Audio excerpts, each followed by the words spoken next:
lettered, hand illustrated, so you couldn't do very many, right? And they were very, very, very expensive.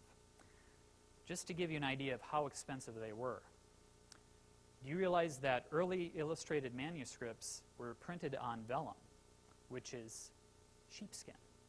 And that for a big book, it could take upwards of 300 sheep's worth of skin to get this done, okay? 300 sheep.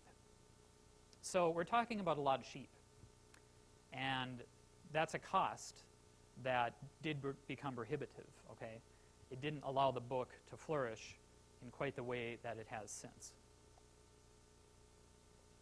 So the question is, what did it allow? Or what did, actually I have a few more slides first about books. I was going to say that there's another way to illustrate the cost of this, and that's because there were some people who were, you could either say creative enough or crazy enough to try this again in modern times. And there's currently, right now, underway, just scheduled actually to be wrapped up this year, a St. John's Bible project.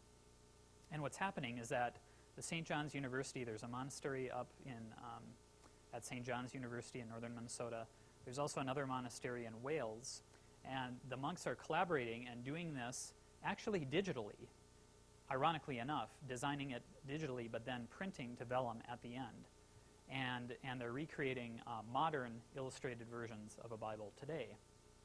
But this is still very expensive, and it's very time-consuming. It's taking, over 10 years. It's costing $4 million, and the output for this is a mere 360 copies. Okay, so this is still not optimized book distribution, right?